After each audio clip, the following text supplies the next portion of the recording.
I have reviewed 32 LEGO sets this year, and that's just counting scored reviews. Admittedly, it might have been a little too much. I feel like it has distracted me from completing my projects and that it's something I should change in the upcoming year, but in the meantime let's see how these 31 sets scored. Just to be clear, these are all the sets I have reviewed in 2021 and not just sets that were released this year. A quick reminder, I score sets in 7 categories, 1 to 5 stars each, so the maximum score possible is 35 stars. I also treat 3 stars as an average, so a perfectly average set should receive 21 stars. We are now going to look through all these sets and their scores starting with the lowest ones. Just please forgive me if the reviews look inconsistent. I have made a bunch of changes to what my reviews look like this year. Additionally, after we go through all the reviews there will be a few special distinctions such as the best deal set or the best building experience set. So let's get started. Oh, and there are 21 places on the list because some sets have scored the exact same amount of points. My lowest rated review this year was that of the UCS R2D2 set, and I honestly didn't see it coming. It seemed like a solid set, with interesting inner workings that caught my attention. It was only after I've built it that I realized how incredibly wobbly and shoddy it all is and how unreliable is the central leg mechanism. Then I dug deeper and found that the colors and the shaping of the head don't quite match what we see in the movies, and on top of it there is barely if any progress from the previous UCS R2D2 set which LEGO released 9 years earlier. All in all, it was the biggest letdown of the year for me.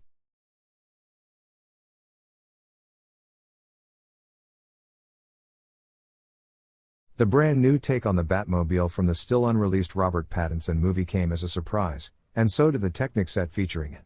It's hard to see why LEGO saw the need to make Technic Batmobile among so many excellent creator ones, but my guess is that they wanted to put an engine with moving pistons in it, and that's not something that belongs in the creator line. In any case, the resulting vehicle was a real eyesore and felt extremely convoluted to build, while offering very little functionality in return. But the light effects were first in decades in the Technic line, and the black mudguard panels were very welcome. So it's not something you'll want on a display, but it can be a decent parts pack when inevitably discounted. To follow up the magnificent 1989 Batmobile, LEGO has released the Batwing based on the same movie. It came with an interesting option to be mounted on a wall, but it was a huge disappointment nevertheless. Instead of a sleek and sexy vehicle we see in the movie, we got a blocky sandwich of countless layers of LEGO plates that you need to arduously hammer on top of one another, and literally zero functions worth mentioning. Seriously, this set is like 90% plates, and the one piece that could have been new and useful, that is the windshield, was done using existing LEGO pieces and looked completely wrong. It's hard to believe that the set came from the same designer who gave us the 1989 Batmobile and UCS Tumbler sets.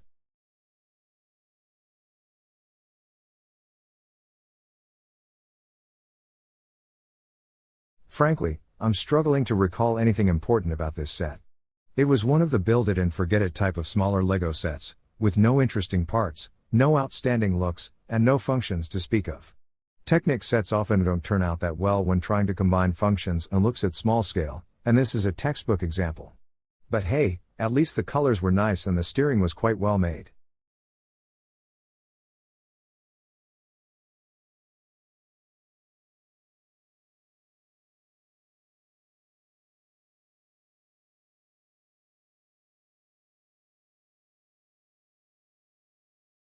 People got quite excited when LEGO announced a follow-up to the legendary Creator T1 Volkswagen camper set, and obviously expectations were high.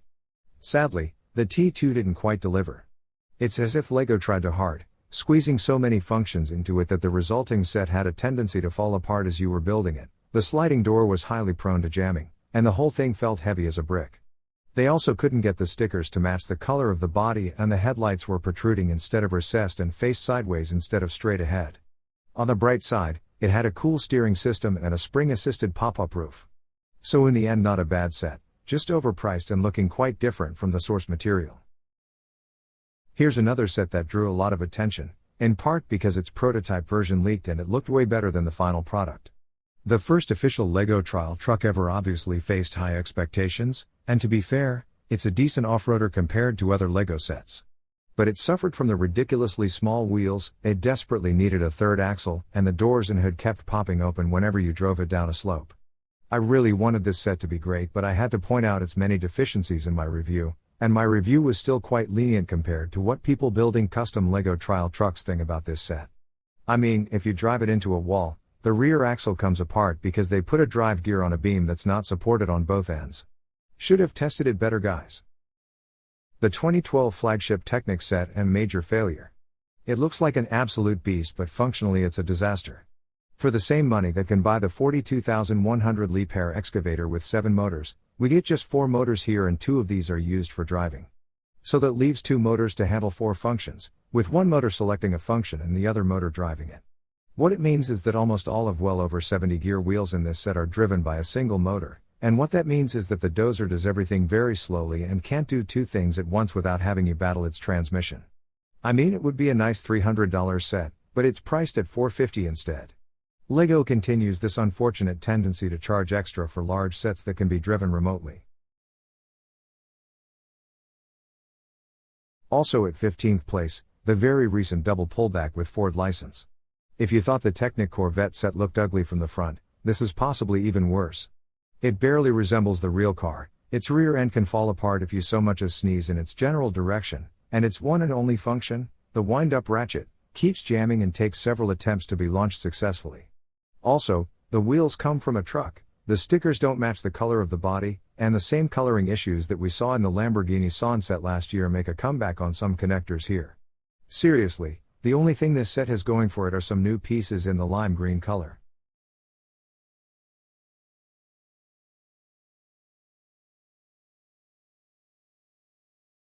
There isn't much you can say about a LEGO Technic set that's limited to just 70 pieces, but somehow this little polybag set comes as a pleasant surprise, with a good selection of pieces, nice colors and a simple function.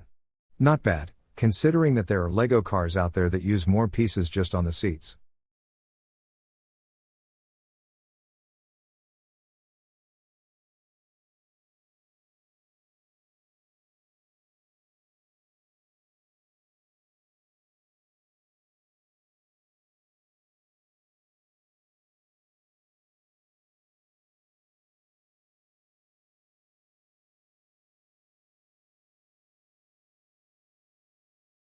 What can I say, it's the official LEGO hamster and I obviously had to buy one. It's practically impossible to identify what species of a hamster it's supposed to be, but it's still recognizable, cute, and makes for a funny display piece. I appreciate that LEGO picks such a noble kind of rodent from so many others. Remember, avoid placing it anywhere near snacks.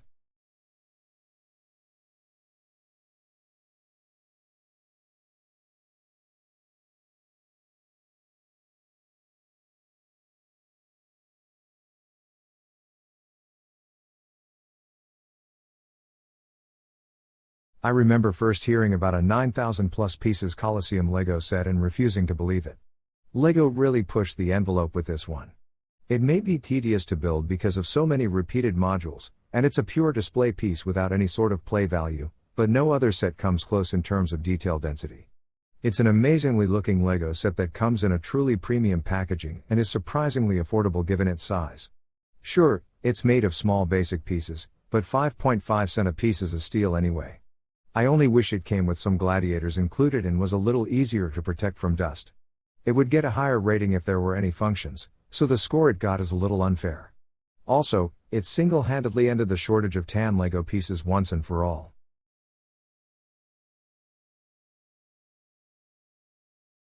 LEGO Star Wars helmets is one of these ideas that sound wild on paper but actually turn out quite well in flesh. Or at least in plastic. The TIE Fighter pilot helmet is a solid set, but it suffers from being a little too closely based on the Stormtrooper helmet set, and from being completely black, which makes it hard to appreciate details while bringing out the blocky shapes. It also feels like LEGO couldn't quite get the hang of the texture, making some parts of the helmet very smooth and others full of studs. Still, these perfectly looking hoses built using LEGO train wheels are something that I can't stop appreciating. I just still haven't decided whether it's pure genius or genius with a dose of insanity.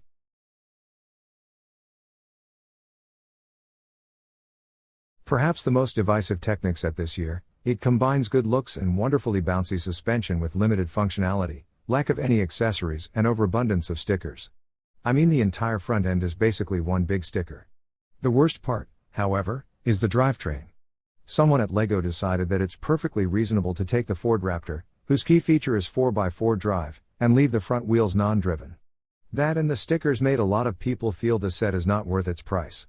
Still, there is no denying that it's the best looking Technic pickup truck in LEGO history. It's quite large for the price and it's a wonderful modding platform.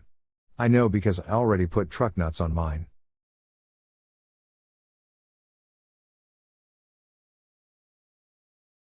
LEGO continues its love affair with NASA by releasing this iconic spacecraft, a much smaller version of which we already got with the Saturn V set. It's not a big set, it's not a pretty set, but it scores impressively high on the authenticity scale and it packs quite a number of realistic functions. I only wish the minifigures looked like astronauts and like recycled scuba divers, and it's a pity they didn't pick Apollo 15 instead, because then we would perhaps get the lunar rover included. I also can't help but feel like we're missing half of the space race here, with all the fascinating things Soviets put in space, such as the Sputnik, the Lunokhod, and the Chernobyl reactor number 4.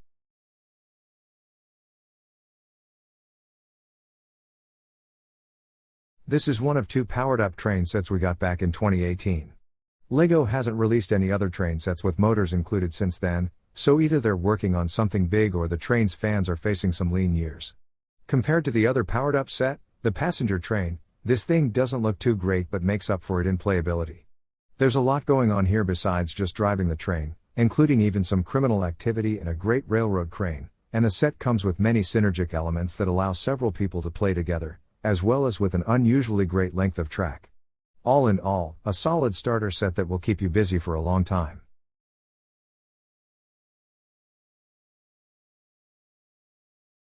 A recent addition to the Star Wars helmets line, and one of the most iconic helmets of all time. It's quite possibly the most detailed set in this series yet. It pulls of some wild building techniques and makes the Boba Fett helmet look crude by comparison. On the downside, some proportions don't look quite right. The sides of the helmet fold up like giant ears, and just like with the TIE Fighter pilot helmet, too many details are lost to the jet black color. It's also costs significantly more than its predecessors while still not fitting on your head, and it appears eerily silent. I feel that this whole series, and this helmet in particular, would gain a lot if it came with a sound brick playing some quotes from the movies. A highly unusual set, because it's not quite a re-edition, but rather a remaster of an acclaimed UCS set from 2014. It comes with slightly different minifigures, with greatly upgraded looks and with added stand, and if you consider the inflation, it does all of it for the same money you had to pay back then.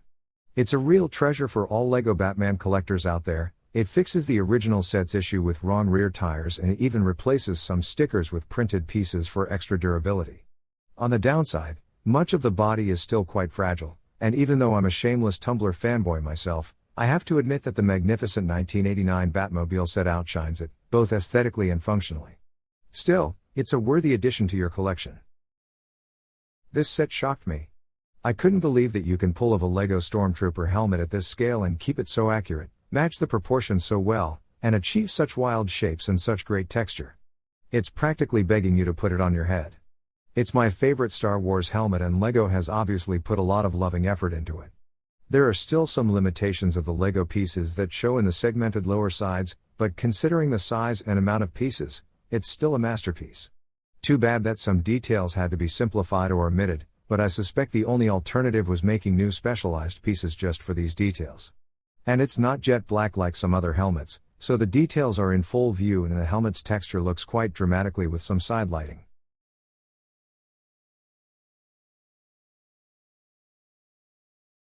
I always applaud it when LEGO tries something new, and a 1:5 scale motorbike is definitely new and groundbreaking. The BMW M1000 makes a striking display piece, offers a uniquely cool building experience and comes with a mind-boggling number of new specialized pieces. This is the set that will convince anyone that your hobby is cool, and all the new parts make it look incredibly authentic and detailed, down to the brake lines. On the other hand, it's too fragile and unwieldy for a serious play, it drowns in stickers, and it offers nothing new functionally compared to the Ducati Panigale set, which costs almost 4 times less. One can even argue that it works worse than Panigale because the transmission has trouble shifting and the rear suspension is much too soft. But even with that considered, it looks amazing on your desk and it's a must-have set for anyone wishing to build large LEGO bikes.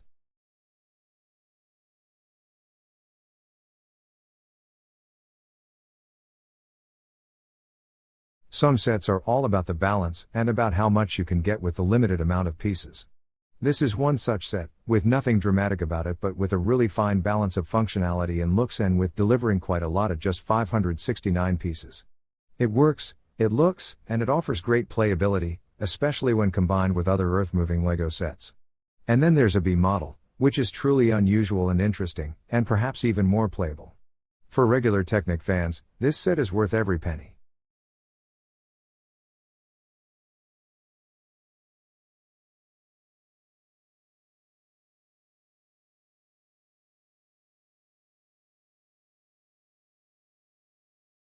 It's a little hard to rate this set, considering that it's a rare and highly desired collector's item. Released back in 2011, it now sells for several times more than the original price. The reason for that is one of the most beautiful and authentic LEGO locomotives ever released, and a truly one-of-a-kind livery which combines an extremely rare LEGO color with a multitude of fancy stickers.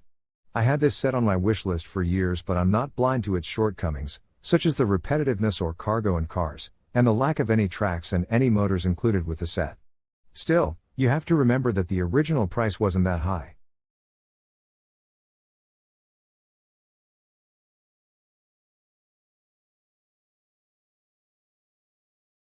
The pickup truck was one of the big surprises of this year, and a rare case of LEGO delivering a fairly large set without any leaks preceding it. While there is something about its proportions that looks a little cartoonish, it's still an excellent set for any fan of vintage vehicles, and it gets a lot of points for combining a less common color with some highly creative building techniques.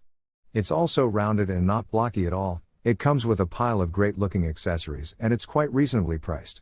On the downside, all these fancy building techniques make the body rather fragile, and the light gray pieces still look like a poor substitute for the chrome silver color.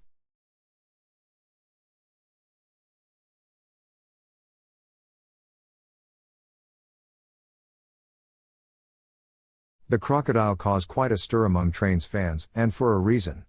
It's built at a larger scale than your typical LEGO train set, it's styled like a UCS set modeled after a specific real-life locomotive, and a famous locomotive too, and it comes with a ton of details, creative building techniques, and a really nice stand.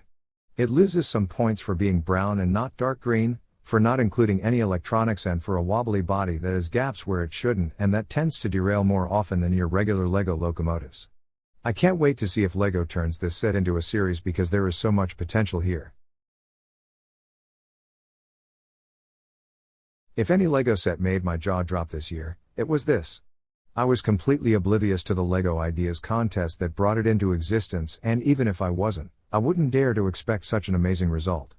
I'm obviously biased here because I play bass myself, and I imagine there are people who don't care about guitars at all. But that doesn't change the fact that the Fender is masterfully executed, and full of little touches showing that it was designed by someone who really cared.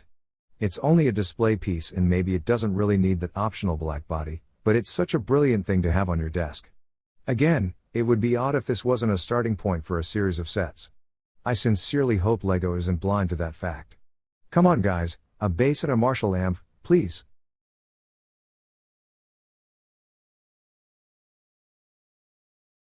Here's yet another example of things I never expected to see turned into a LEGO set. A 1:1 scale vintage typewriter with some tricky functions, and with such an unusual and yet fitting body color. And it comes with a thank you letter from the CEO of the LEGO Group in 43 languages that you can choose from. Even though you're not fooling anyone that this is an actual typewriter, and even though it's nowhere as complex as the real deal, it's still something I appreciate having on a shelf. It's also the first LEGO set ever to feature an escapement mechanism, so even if you don't care about typewriters, you may be interested in its inner workings. One can learn quite a few tricks by building this set.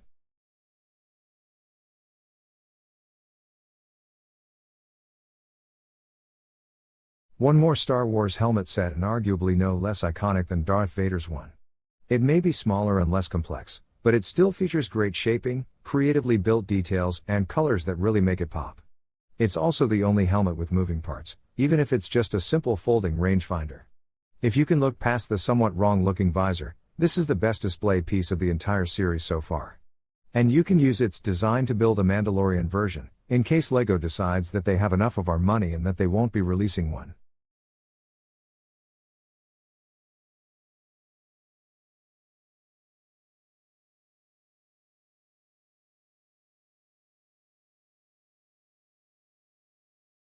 Where the Ford Mustang pullback set fails, the Porsche delivers.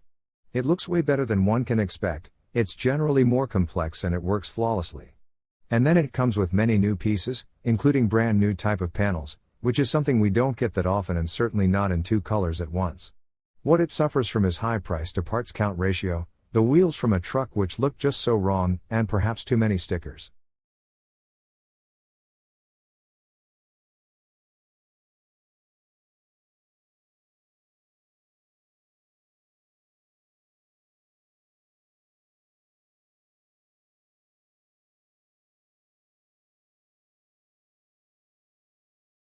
The Pirates Lego theme was one of the mainstays of my childhood and it feels odd to see it missing from the current lineup. This is where ideas sets come in, and this set is one big love letter to the Pirates line that Lego executed with true flair. You really need to buy two of these to fully appreciate the design, because it can be a highly playable shipwreck with ton of details and Easter eggs, as well as a pristine ship, and one of the best looking Lego sailing crafts ever made. The only complaint is that the shipwreck variant is too messy and that conversion between variants is too labor consuming. And since many people just want this set for the ship, it would be nice to not have to pay extra for all that shipwreck stuff.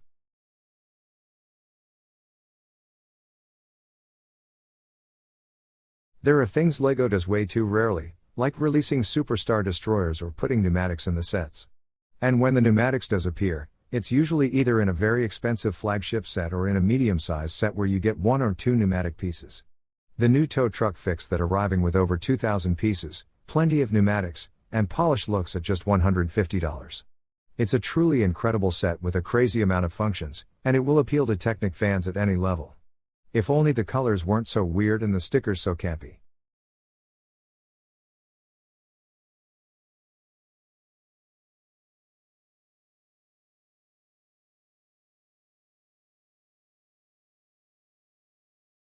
I suspect nobody had high hopes for the small-scale Lego Technic supercars after the awful Corvette ZR1 set. It seemed impossible to build a good-looking Technic car at this size. And then McLaren struck like a lightning, proving that not only good looks are possible, but that they can be combined with great functionality and sophisticated building techniques. I remember shaking my head repeatedly as I was building this set. It's a masterpiece of Technic design, and it's amazingly affordable at just 6 cents per piece. That new Technic pullback Porsche will cost you twice as much. The only thing not everybody could stomach was the amount of stickers this set came with, but then remember that applying them is optional. I'm very fond of the LEGO Saturn V set because it not only looks great, but it comes with a whole array of accessories that allow you to reenact the Apollo 11 mission. It's rare to get a LEGO set this big, this good looking, this functional, and to have to pay so little for it.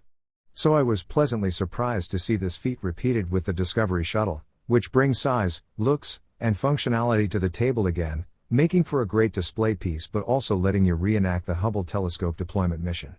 LEGO space shuttles have always been in high demand and this is the best and most polished one yet. True, it's not quite as affordable as the Saturn V was, but it comes with a number of brand new pieces and that has to cost some money. I'll be honest, I'm not a Porsche fan. But it's hard not to appreciate a follow-up to the spectacular vintage Lego Ford Mustang, that checks all the same boxes again and then some more. We are used to creator cars that look almost too good to be Lego and that use mind-bending building techniques, courtesy of designer Mike Saki, but this time Mike went even further. He designed a single set that can be built as the Turbo or Targa version using mostly the same pieces, and he did it without compromising the looks or the level of detail in either version. It's quite a feat, and then the price is unexpectedly good for something licensed by Porsche. It could only be better if the body color wasn't this boring, and it's also a 9th Lego Porsche car in 5 years. We get it guys, you like the brand. Now let's move on, shall we? On top of that, Firas Abu Jaber pulled off some stunning alternative builds for the 911. You'll seriously want to buy several sets and to check Firas building instructions, which are available under the link in the video description. There can be only one choice here. The heavy-duty tow truck offers a ton of pneumatics, linear actuators, gears, wheels, panels and plenty of fun at just $150. For comparison, the LEGO Zetros trial truck costs twice as much but has almost the same amount of pieces and literally 2 functions. The Cat D11 bulldozer costs 3 times as much and it will mostly frustrate you. Seriously, at 7.4 cents a piece the truck is a steal and it has single-handedly made some rare pneumatic pieces not so rare anymore. Lego could have charged $200 for it and nobody would complain.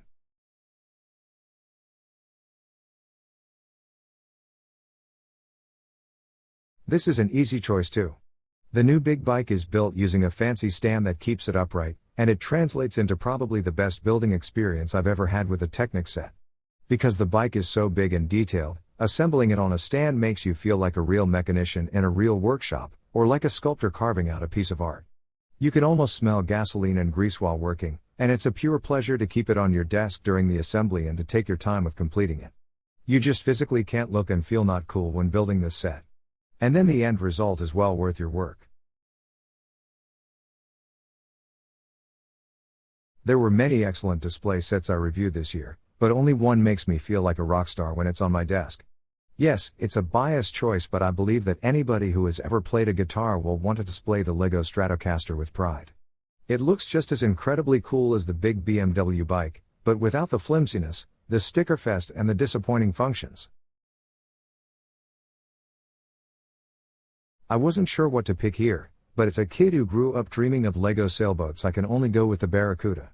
It can be extremely playable as the shipwreck or stunningly beautiful as the complete ship. It comes with its own island, a ton of accessories, 9 exquisite minifigures and more than one bottle of something nice for each of them. So you know things are always afoot in the Barracuda Bay. Okay, the Raptor definitely has its flaws, from the laughable drivetrain that desperately needs fixing, to the body which is stripped of even the most basic accessories. I mean, a simple roll bar makes this truck look much better. And it's exactly because you feel compelled to fix it and because it's got plenty of unused space inside, that it's such a great base for modding. Even just simply adding a drive and steering motors results in a great looking set that works like a charm. You may need to adjust the suspension if your mods make the truck significantly heavier, but that too can be fun. In short, there is no end to the tinkering you can enjoy with this set, and it's hard not to get good results with it. Is it possible that the most technically ambitious Lego set this year is not a Technic set? Apparently so, because the Lego Ideas typewriter sports a number of fancy solutions, the most interesting of which is an escapement mechanism. It's the first one in an official Lego set, and it works perfectly, so you'll be able to incorporate it into your own builds. There is definitely a strong wow factor for anyone mechanically inclined as you build this set. Watching the mechanism work feels magical, and I have enjoyed it much more than yet another Technic truck or car or construction equipment. This concludes our little summary, and if you liked it, there may be another one a year from now. Feel free to discuss my choices in the comments, and don't forget to leave a like for the hamsters who worked so hard reviewing things this year.